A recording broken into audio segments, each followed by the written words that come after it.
राधे राधे आप सभी को, जय श्री कृष्णा। स्वागत है आप सभी का मेरी आज की क्लास में। जो अब मैंने स्टार्ट किया है यूट्यूब पर पढ़ाना, तो उसमें मैं सेमेस्टर सेकेंड और सेमेस्टर फोर्थ पढ़ाऊंगी बॉटनी क्लासेस, जिससे आपको भी बेनिफिट होगा, क्योंकि सेमेस्टर सेकेंड इस बार होगा और सेमेस्टर फोर्थ बॉटनी के पर्पज से या फिर किसी भी सब्जेक्ट से। तो बीएससी बॉटनी का मैंने सेमेस्टर सेकेंड लिया है। सबसे पहले इस सिलेबस के बारे में सोच लेते हैं, छोटी छोटी सी जानकारी जो आपको पता होनी चाहिए। इसमें 3 बुक का कॉम्बिनेशन दिया गया है। सबसे इजी सब्जेक्ट सेल बायोलॉजी, फिर मोल बायोलॉजी और उसके बाद है जेनेटिक्स। तो देखिए, जो सेमेस्टर सेकंड है बॉटनी का, वो सेल बायोलॉजी में डिवाइडेड है, मॉलिक्यूलर बायोलॉजी में और जेनेटिक्स में। जो सेल बायोलॉजी है वो ऊपर की 2 यूनिट को कवर करती है, यूनिट 1 और यूनिट 2। जो मॉलिक्यूलर बायोलॉजी है वो कंप्लीट यूनिट 3 में आ जाती है, एंड जो जेनेटिक्स है वो यूनिट 4 का पार्ट है। तो कुल मिला के टोटल यूनिट कितनी हो गई? 4। फर्स्ट और सेकंड किसकी हो गई? हमारी सेल बायोलॉजी की, थर्ड हो गई हमारी मोल बायोलॉजी की और फोर्थ हो गई हमारी जेनेटिक्स की। अब हम जो आज पढ़ेंगे वो सेल बायोलॉजी की फर्स्ट यूनिट स्टार्ट कराऊंगी मैं, सिंपल, जिसका नेम है ultra structure of cells and cell organelles. इनके बारे में हम पढ़ेंगे, जिसमें से आज का जो टॉपिक मैंने चूज किया है वो है राइबोसोम। देखिए प्यारे बच्चों, आज की जो क्लास होगी वो बेहद ही खास, वेरी स्पेशल। रियल में आप जब ये पढ़ोगे नोट्स यहीं पर बन जाएंगे। आप सिंपल वे से बनाना स्टार्ट कीजिए, हिस्ट्री मत लिखा कीजिए। मैं मेरा लिखा हुआ बता रही हूँ आपको, कभी मेरे नंबर नहीं कटे बॉटनी और जूलॉजी में। तो आप डायग्राम बनाते चलिए, चार्ट बनाते चलिए और समझते चलिए, उसी से आपका काम हो जाएगा और आपको कहीं पर भी कोई भी दिक्कत नहीं आएगी। तो आज हम जो पढ़ेंगे वो हमारा टॉपिक है राइबोसोम। ठीक है, सेल बायोलॉजी में स्टार्टिंग होती है प्रोकैरियोटिक और यूकैरियोटिक सेल्स के डिफरेंस से, जो बहुत इजी है 12th लेवल का। इस पर मैं एक पूरी वीडियो बनाऊंगी, लेकिन मैं सोच रही हूँ पहले मैं एक एक करके सेल ऑर्गेनल्स कंप्लीट करा दूं ताकि आपको याद होता रहे। तो आज की क्लास में हम क्या पढ़ेंगे? राइबोसोम।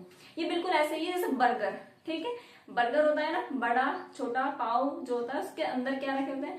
पत्ता गोभी, टमाटर, जो भी चीज हमें रखनी होती है इसके टेस्ट के लिए, बनाने के लिए, तो वो बर्गर है हमारा राइबोसोम। तो सेल बायोलॉजी का बर्गर क्या है?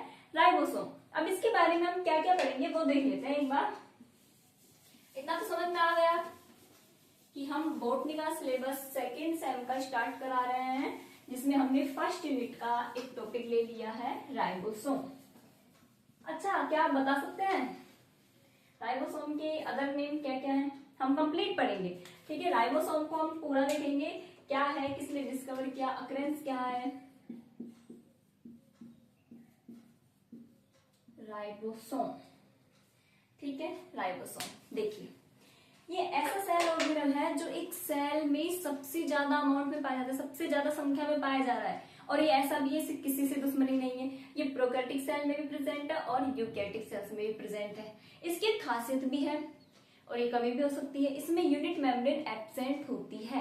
वेरी वेरी इंपोर्टेंट, आपको याद रखना है ऐसा कौन सा सेल ऑर्गेनल्स है जिसमें यूनिट मेम्ब्रेन नहीं पाई जाती। उसमें से एक हमारा प्यारा सा है राइबोसोम। इसमें यूनिट मेम्ब्रेन डबल लेयर होती है ना, वो नहीं पाई जाती, लिपिड और प्रोटीन की बनी हुई। अब ये बना किससे है? अगर यूनिट मेम्ब्रेन नहीं है तो बना किससे है? ये बनता है प्रोटीन और आरएनए से। ठीक है, प्रोटीन और आरएनए से मिलकर बना है राइबोन्यूक्लियो पार्टिकल है। देखिए क्या है ये राइबोन्यूक्लियो पार्टिकल।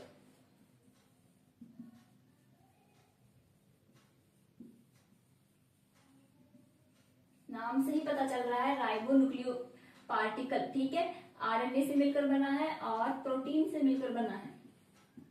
आरएनए प्लस प्रोटीन क्या बना रहे हैं? राइबोसोम। इसीलिए देखो राइबोन्यूक्लियो पार्टिकल है, इसीलिए इसका नाम राइबोसोम। ठीक है, राइबोसोम काफी सारे नाम है, वो हम देखेंगे। पहले छोटी छोटी चीजें डिस्कस कर लेते हैं। ये हो गया।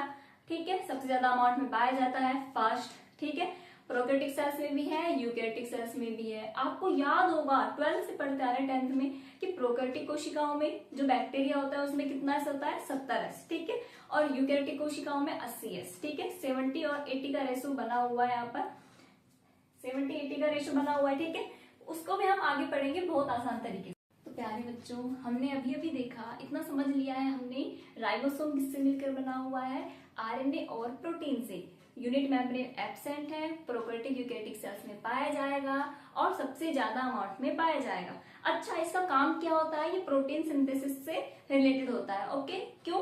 क्योंकि ये प्रोटीन सिंथेसिस करने में अपना बहुत बड़ा योगदान देता है, एमआरएनए को अपने अंदर समाकर जो mRNA होता है इसकी में एक वैल्यू होती है, गुहा होती है, उसमें mRNA को ये प्रोटेक्ट करता है एंडोन्यूक्लियस एंजाइम से। तो काफी सारे वर्क है जो हम इसके पढ़ेंगे एंड में, इस चैप्टर के एंड में। अब देखिए हम राइबोसोम के बारे में पढ़ रहे हैं, लेकिन हम क्या क्या पढ़ेंगे, ये बहुत बड़ा चैप्टर है। हालांकि एमएससी लेवल पर बुक भी हो सकती है, बुक का बहुत बड़ा पार्ट होता है, लेकिन बीएससी में बहुत छोटा चैप्टर रहता है, लेकिन उसमें भी काफी सारे सब टॉपिक दिए हुए हैं। हम उनको एक साथ मर्ज करके पहले समझेंगे सिंपल फॉर्म में कि हमें राइबोसोम में पढ़ना क्या क्या है, उसके बाद फिर एक पर्टिकुलर टॉपिक को पढ़ते हुए हम याद करेंगे। तो देखिए राइबोसोम के बारे में हम क्या क्या पढ़ेंगे। सबसे पहले इसकी डिस्कवरी किसने की, प्लांट सेल में अलग साइंटिस्ट ने की है, एनिमल सेल्स में अलग साइंटिस्ट ने की है। प्लांट सेल में जिस प्लांट को चूज किया गया वो है लवलव पर्पूरियम। लवलव पर्पूरियम याद रखना है, ये बोटनिकल नेम किसका है, सेम का है। उसकी भी रूट सेल में डिस्कवरी की गई, और पैलेड ने इसे एनिमल सेल में डिस्कवर किया, उन्होंने इसे राइबोन्यूक्लियर पार्टिकल कहा, राइबोसोम नाम दिया, इसीलिए इसे पैलेड पार्टिकल भी कहते हैं। ठीक है, इतना हो गया। क्लोडे ने इनको माइक्रोस्कोप में देखा, और टीसी और सर जेडी वॉटसन ने ई कोलाई नामक बैक्टीरिया से सबसे पहले इसे आइसोलेट किया। ये तो हो गई डिस्कवरी। अब अक्रेंस, ये एक सेल में कहाँ पाया जाता है, सेल ऑर्गेनल है ना, इसका घर है, तो एक घर में इसका कमरा भी होगा एक पर्टिकुलर। ठीक है, या तो कमरा होगा, कमरे से कभी ये बाहर भी जा सकता है, कभी अंदर भी जा सकता है, हो सकता है ये इस कमरे से निकल के दूसरे कमरे में भी हो, है ना। तो ये कहाँ कहाँ पाया जाएगा एक सेल में, उसे कहते हैं अक्रेंस। प्रोकैरियोटिक में इसकी कहाँ जगह है, और यूकैरियोटिक सेल्स में ये कहाँ पाया जाएगा, ये पढ़ेंगे। टाइप पढ़ेंगे, सेप पढ़ेंगे, स्ट्रक्चर पढ़ेंगे, साइज पढ़ेंगे, क्लासिफिकेशन पढ़ेंगे, और इसके फंक्शंस करेंगे, स्ट्रक्चर पढ़ेंगे, क्लासिफिकेशन पढ़ेंगे। ठीक है, ये सब हम पढ़ेंगे। तो let's start our topic ribosome. There are some small information about ribosome. I hope you understand clearly. ठीक है, अब हम इन सभी को मर्ज करते हैं और एक प्यारा सा चार्ट बनाते हैं। आप भी जब एग्जाम में जाएं तो इस चार्ट को जरूर बनाना, आपकी बहुत हेल्प होगी। तो चलिए शुरुआत करते हैं। So dear student, these are small information about ribosome. I hope that you will find it easy to understand all of these. Now let us put them all together and make a small chart about ribosome. Through this chart we will understand what we are going to read about ribosome. Okay, so let's make it ribosome. Okay, we will make a ribosome in middle, and now we will draw many lines around it. This chart is equal to summary of ribosome. देखिए हमारा chart बनकर तैयार है। ठीक है, इसमें हम क्या क्या पढ़ेंगे, पूरा चैप्टर का एक छोटा सा हमने पार्ट बना दिया है। ठीक है, देखिए मैंने बीचों बीच क्या लिखा है, राइबोसोम। ये मैंने बनाया, हमें इतना पता है राइबोसोम दो सब यूनिट से मिलकर बना होता है, एक बड़ी होती है एक छोटी होती है। इसको हम आगे बहुत अच्छे से समझेंगे। हम क्या क्या पढ़ने वाले हैं, सबसे पहले इसके भी नाम होते हैं। घर वाले ने जैसे हमारे नाम रखे होते हैं ना, भाई कुछ नाम से बुलाता है, पापा कुछ नाम से बुलाता है, बहन किसी से, मम्मी किसी से। ठीक है, और बुआ वगैरह तो पता नहीं, रिश्तेदार तो बहुत खतरनाक नाम रख देते हैं। तो ऐसे राइबोसोम है, ये कहाँ बचने वाला था, कोशिकाओं से। ठीक है, और साइंटिस्टों से, अलग अलग साइंटिस्ट ने राइबोसोम को अलग अलग नाम दिए। तो सबसे पहला जो हम पढ़ेंगे वो होता है अदर नेम्स। इसके अदर नेम्स क्या क्या है, डिस्कवरी। अगर अदर नेम्स और डिस्कवरी को मिलाया जाए तो डिस्कवरी के अकॉर्डिंग अदर नेम्स होते हैं। ठीक है, किसने डिस्कवरी की, जिसने डिस्कवरी की उसने इसको कुछ नाम दिया, जिसने देखा उसने कुछ नाम दिया। ठीक है, अकरेंस कहाँ कहाँ पाया जाएगा, दो ही सेल्स होती है हमारी, प्रोकैरियोटिक और यूकैरियोटिक। यूकैरियोटिक में भी कहाँ कहाँ हो सकता है, ये देखेंगे। नंबर, किस सेल्स में इसके कितने नंबर होते हैं, मैंने बता दिया था कि सेल्स में सबसे ज्यादा नंबर में जो पाया जाने वाला सेल ऑर्गेनल है वो क्या है, राइबोसोम।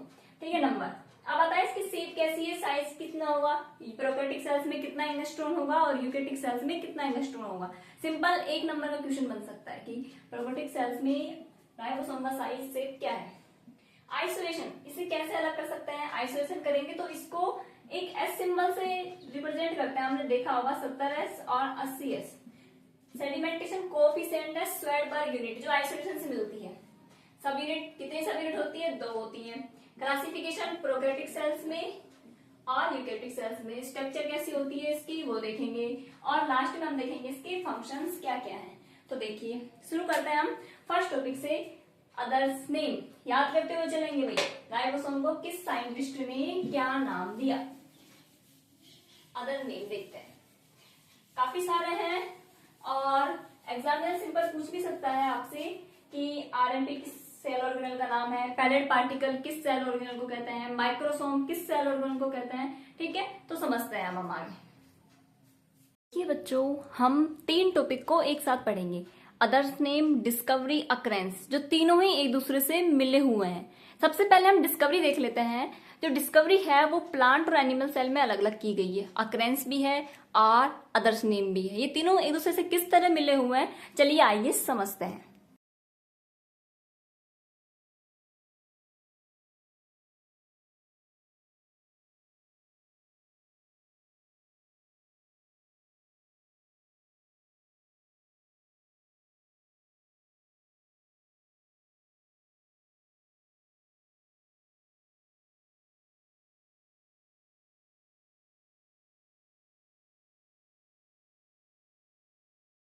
शुरुआत करते हैं डिस्कवरी से।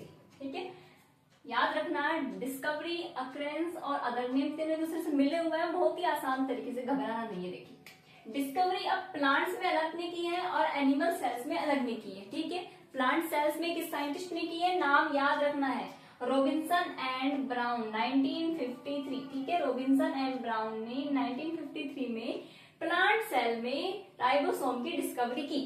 अब उसने प्लांट लिया होगा ना, जिस भी प्लांट में इसकी डिस्कवरी की है उसका नाम है लैब परपुरियम, लैब परपुरियम। बॉटनिकल नेम लिखते हैं, अंडरलाइन जरूर करते हैं, फर्स्ट कैपिटल बाकी सभी स्मॉल। इसकी रूट सेल में की थी। ये तो हो गई प्लांट सेल की डिस्कवरी किसने की, चलिए बताइए। सबसे पहले प्लांट सेल में डिस्कवरी की गई, फिर एनिमल सेल में। ठीक है, प्लांट सेल में किसने की, रॉबिन्सन एंड ब्राउन, 2 साइंटिस्ट ने मिलकर की थी। एक प्लांट लिया लैब परपुरियम, सैम कहते हैं जिसे, उसकी रूट सेल में डिस्कवर किया। ठीक है, एनिमल सेल्स में पैलेट ने किया 1955 में। ठीक है, 1955 और 53, 2 साल बाद। और इन्होंने ही, पैलेट ने ही राइबोसोम को राइबोन्यूक्लियोप्रोटीन से बने होने के कारण राइबोसोम नाम दिया। अब देखना, पैलेट ने क्या नाम दिया, राइबोसोम नाम दिया। क्यों दिया, क्योंकि ये राइबोन्यूक्लियो पार्टिकल है। तो देखिए राइबोसोम का अदर नेम, पहला राइबोन्यूक्लियो पार्टिकल मिला हुआ है ना। ठीक है, इसको सिंपल RNP। तीसरा क्या है इसका अदर नेम, पैलेट पार्टिकल। क्यों कहा गया है पैलेट पार्टिकल, क्योंकि भाई एनिमल सेल में पैलेट ने इसकी डिस्कवरी की। Okay, I am clear.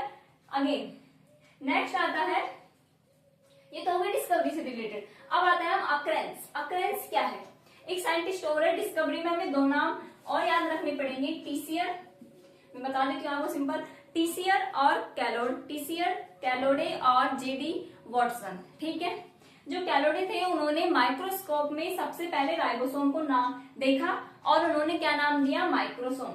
देखिए माइक्रोसोम स्मॉल साइज होने के कारण। ठीक है, टीसियर और JD वॉटसन ने इसे आइसोलेट किया, जो मैंने पहले ही बता दिया था। ये होगा, तो माइक्रोसोम कैलोडे ने दिया था। क्यों, क्योंकि उन्होंने माइक्रोसोम में सबसे पहले देखा और ये छोटे, माइक्रो का मतलब होता है स्मॉल, स्मॉल पार्टिकल होता है। ओके, अब आगे चलते हैं हम अक्रेंस पर। अक्रेंस से ही बाकी के बचे हुए अदर्स नेम याद करने में हमें आसानी मिलेगी। हमें इतना तो पता ही है, प्रोकैरियोटिक सेल्स होती है, यूकैरियोटिक सेल्स होती है। प्रोकैरियोटिक सेल्स प्रिमिटिव है, यूकैरियोटिक सेल्स एडवांस कैरेक्टरिस्टिक वाली होती है। अब प्रोकैरियोटिक सेल्स में ऐसा तो है नहीं कि भाई डबल मेम्ब्रेन बाउंड है, कॉम्प्लेक्स स्ट्रक्चर, ऐसा तो कुछ नहीं है। बस क्या होता है, हम डायग्राम की हेल्प से समझ सकते हैं, इसको बना लेते हैं, आपको आसानी होगी। प्रोकैरियोट्स में क्या आता है, बैक्टीरिया आते हैं। देखिए सिंपल बना रही हूं मैं यहाँ पर, ये हमारा बैक्टीरिया। ये 3 नाम तो हो ही गए हमारे, राइबोन्यूक्लियो पार्टिकल, RNP पैलेट पार्टिकल और माइक्रोसोम।